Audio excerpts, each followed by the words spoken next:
नेपाल आज की तारीख में धधक रहा है, नेपाल जल रहा है, नेपाल सुलग रहा है। नेपाल में आज की तारीख में अगर किसी का कब्जा है तो नेपाल के युवाओं का है, नेपाल के उन लोगों का है जो लंबे समय से लड़ाई लड़ रहे हैं भ्रष्टाचार के खिलाफ, लंबे समय से लड़ाई लड़ रहे हैं बेरोजगारी के खिलाफ, लंबे समय से लड़ाई लड़ रहे हैं महंगाई के खिलाफ। सत्ता में बैठे सत्ताधीशों ने नेपाल की जनता की जब बात नहीं सुनी तो जनता उग्र हुई, सड़क पर आई, नेपाल में आंदोलन किया और आंदोलन ने ऐसा रूप लिया जिसके बाद नेपाल के संसद से लेकर नेपाल के प्रधानमंत्री तक के घर को लोगों ने आग के हवाले कर दिया। न सरकारी दफ्तरें बची, न सियासत करने वाले नेताओं के घर, और आज नेपाल में जनता के द्वारा जनता के लिए चुनी गई सरकार की डिमांड हो रही है। लोकतंत्र की यह परिभाषा है, जनता का जनता के लिए जनता के द्वारा चुनी गई सरकार। लेकिन नेपाल की जनता सत्ता में जब से केपी ओली शर्मा आए तब से लोकतंत्र को तलाश रही थी। तलाशी भ्रष्टाचार के खिलाफ थी, तलाशी बेरोजगारी के खिलाफ थी, तलाशी महंगाई के खिलाफ थी। सत्ता के नशे में चूर केपी ओली शर्मा ने नेपाल की जनता की एक बात नहीं सुनी।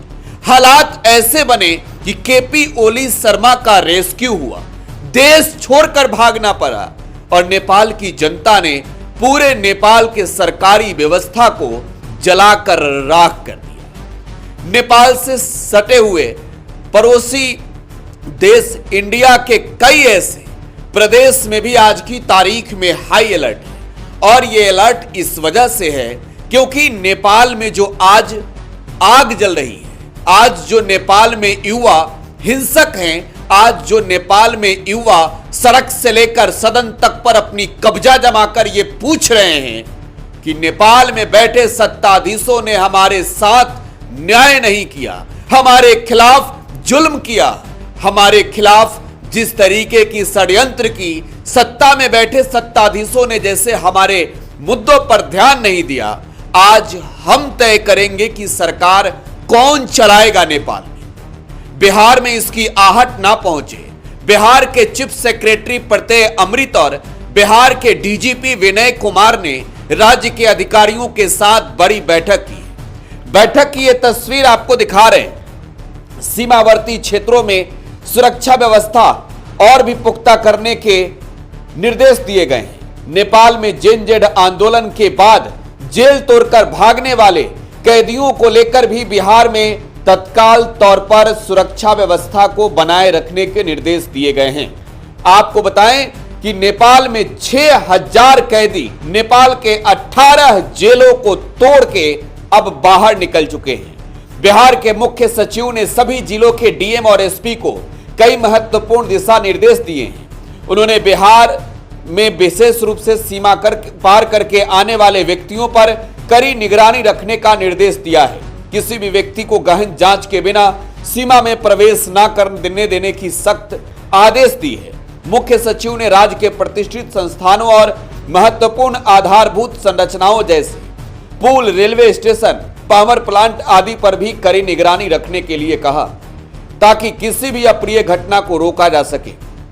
बैठक के दौरान प्रत्यय अमृत ने अधिकारियों को आश्वस्त किया कि किसी भी तरह की आपात स्थिति या अतिरिक्त सहायता की आवश्यकता होने पर वे सीधे उनसे या बिहार के डीजीपी से संपर्क कर सकते हैं। यह निर्देश अधिकारियों को त्वरित निर्णय लेने और किसी भी परिस्थिति में देरी से बचने में मदद करेगा।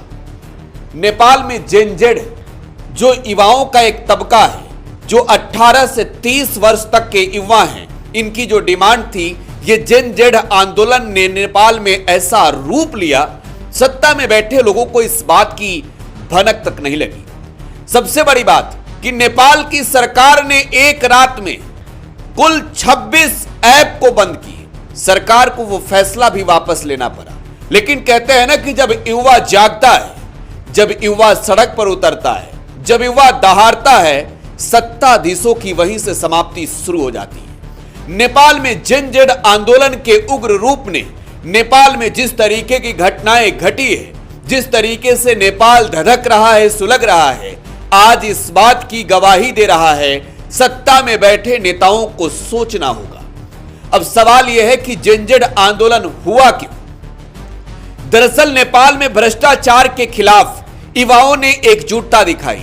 पहले युवाओं ने भ्रष्टाचार के खिलाफ केपी ओली शर्मा के सरकार को कई दफे अल्टीमेट दिया, मांग पर अड़े रहे कि केपी ओली शर्मा इस्तीफा दें।